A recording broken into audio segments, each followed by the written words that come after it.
झारखंड को नक्सल मुक्त बनाने का अभियान पिछली सरकार ने ठान रखा था और फिलहाल अभी झारखंड में हेमंत सोरेन की सरकार है, महागठबंधन की सरकार है। और हाल के दिनों में जो एक्टिविटी बढ़ी है नक्सलियों की या फिर माओवादियों की, उसको आप ऐसे भी देख सकते हैं कि लगातार किडनैपिंग से लेकर के अपहरण और पैसों की लेवी की बात सामने आते रहती है। और अलग अलग नक्सल और माओवादी संगठनों के द्वारा जो है अब मामला ये भी हो गया है कि अब नेताओं के ऊपर भी जो है खतरा बढ़ने लगा है। हमारे साथ पूर्व विधायक और झारखंड कांग्रेस के पूर्व अध्यक्ष सुखदेव भगत जी हैं। आप ये बताइए कि ये खबर ये आ रही है कि आपको जान को भी खतरा है, जिस तरीके से बातचीत सामने आ रही है और लगातार इस तरीके की खबरें आ रही हैं। 3-4-5 पॉलिटिकल लीडर्स, खास करके आप ही के क्षेत्र लोहरदगा से कमल किशोर भगत जी के बारे में भी एक खबर आई कि उनको भी ट्रेस किया जा रहा है। तो इस तरीके की बात कैसे निकल कर आ रही है? 3 तारीख को, विगत 3 तारीख को, 3 दिसंबर को जब मैं रांची आया था, मुझे शाम के वक्त मैसेज आया कि ब्लैक कलर के एसयूवी में 5-6 लड़के, अच्छे कद काठी के, जो कि स्थानीय भाषा नहीं बोल रहे थे, वहाँ के एक लड़के से उन्होंने पता नहीं कैसे उनसे संपर्क किया और उनको बतलाया कि मुझे लोकल लड़के चाहिए, क्योंकि 40 लाख की सुखदेव भगत की हत्या करने की सुपारी ली है, आपको भी उसमें शेयर मिलेगा। और जब ये बात मेरे कानों तक आई, 3 तारीख की बात है, 4 तारीख को मैंने स्थानीय स्तर पे उस लड़के से और उससे संबंधित जो भी मेरे फीडबैक मिले, मैंने सारी चीज़ों को मैंने गहन, जिसे कहा जाए, छानबीन किया। उस स्पॉट पे गया जहाँ पे ये बातें आई थी।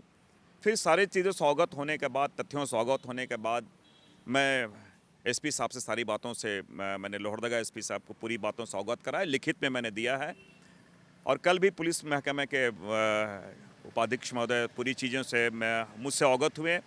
आज उन्होंने दोनों बच्चों, जो लड़कों के बाद को लेके स्पॉट वेरिफिकेशन किया और बहुत गंभीरता से पुलिस इस पर कार्रवाई कर रही है।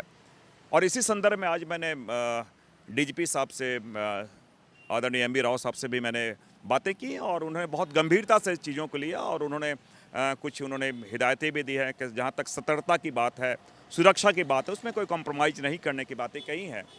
और उन्होंने आश्वस्त किया है कि बहुत, इसे कहा जाए कि सूक्ष्मता से पूरी गहन जांच करने के बाद निश्चित रूप से, जिसे कहा जाए, लॉजिकल एंड पे ये चीज़ें जाएंगी और एक समुचित कार्रवाई का उन्होंने आश्वासन दिया है। और हम लोग तो सार्वजनिक जीवन में हैं और मुझे आज तक के, जिसे कहा जाए, मुझे आश्चर्य हुआ, ना में से मेरी कोई पॉलिटिकल राइवलरी किसी से नहीं है, किसी ने मुझे फ़ोन पे धमकी भी नहीं दिया है। तो मैं खुद आश्चर्यचकित हूँ कि इस तरह की बातें कैसे आ रही हैं। और थोड़ा सा मुझे आश्चर्य तो लगा कि कोई मेरी हत्या करने का जो सुपारी दिया है, तो मेरे लिए बड़ा नई बात और आश्चर्यजनक बातें हैं, क्योंकि मेरे से सबसे बहुत ही, चाहे विपक्षी हों, चाहे हर लोगों से मेरा बहुत ही सौहार्दपूर्ण मेरा संबंध रहा है, तो मेरे लिए बहुत आश्चर्यजनक बात है।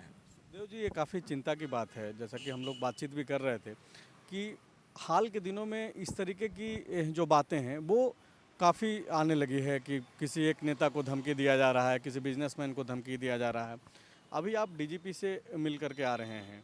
डीजीपी का जो बयान है 1-2 दिन पहले का, उसमें उन्होंने कहा कि इस तरीके का जो धमकी नेताओं को मिल रहा है या फिर बिजनेसमैन को मिल रहा है, ज़्यादातर फर्जी है और वो लोग चाहते हैं कि उनकी सुरक्षा बढ़ाई जाए। तो आप सुरक्षा मांगने गए थे, क्या करने गए? नहीं, मैं स्पष्ट कर दूं कि ऐसी कोई बात नहीं है। और डीजीपी साहब ने बहुत स्पष्ट तरीके से जो तथ्य जो आए हैं उस पर जांच करने के, हमने जो मांग की है वो जांच करने की मांग की है। मैंने सुरक्षा संबंधी कोई अपनी बात भी नहीं की है। ये सरकार का दायित्व है कि किन्हें सुरक्षा दे, और सरकार, मैं समझता हूँ, हर व्यक्ति, सरकार के लिए इस राज्य के हर व्यक्ति महत्वपूर्ण है। केवल को हम निश्चित रूप से केवल नेता की बात नहीं है, आम जो नागरिक हैं उनकी सुरक्षा मिले वो बहुत महत्वपूर्ण है। और उस निश्चित रूप से आम नागरिक के कैटेगरी में मैं भी आता हूँ। लेकिन जो बातें आई हैं, और एक जिम्मेदार नागरिक होने के नाते मैंने, जिसे कहा जाए कि मैंने डीजीपी साहब को मैंने सारी बातों को बताया। और मैं आपको एक स्पष्ट कर दूं कि कोरोना काल में मुझे वाई श्रेणी की मुझे सुरक्षा थी। मैंने सुरक्षाकर्मी मैंने वापस कर दिए, क्योंकि उस समय सरकार को राज्य में आवश्यकता थी। जबकि मुझे कोई पत्र नहीं मिला था, तो मैं इस चीज़ों को समझता हूं। और जहां तक बात है, मुझे कोई सुरक्षा के लिए मैं इस प्रकार की, जिसे कहा जाए, अगंभीर बातें मैं नहीं कर सकता हूं। लेकिन मैं जरूर कहना चाहूँगी, पुलिस प्रशासन, पुलिस महकमे ने बहुत ही गंभीरता और संजीदगी दिखाई है और उन्होंने बहुत गहन जांच की, उन्होंने बातें की, आश्वस्त की है। तो ये मैं ज़रूर कहना चाहूँगा कि और एक चिंता की बात तो है, अगर इस प्रकार की बातें आ रही हैं तो कोरोना काल के बाद इस प्रकार की जो चीज़ें आ रही है तो कहीं न कहीं मैं समझता हूँ कि सरकार के संज्ञान में ये बातें हैं, तो ये ध्यान देने की बात तो है। इस मसले पर क्या मुख्यमंत्री से भी मिलेंगे आप? क्योंकि ये बात सिर्फ आप तक सीमित नहीं है। लोहरदगा के जो पूर्व विधायक थे कमल किशोर भगत, वीरेंद्र प्रधान और आईएमए के सेक्रेटरी पे भी जो है इस तरीके की बातें सामने आई। हालांकि ज़्यादातर मामले में ये सही बात है कि कुछ संगठनों का नाम लेकर के गलत तरीके से भी उसका भी इस्तेमाल किया गया, लेकिन बावजूद इसके अगर इस तरीके की बातें बढ़ेंगी तो ये क्या सरकार के लिए सही है या फिर सरकार को इस पे कठोर निर्णय लेना चाहिए? निश्चित रूप से एक जैसे प्रशासन का जिसे कहा जाए कि फियर साइको जिसे आप कह सकते हैं, तो प्रशासन का भय होना चाहिए, कानून का शासन होना चाहिए, हर एक लोग को ये जानकारी है।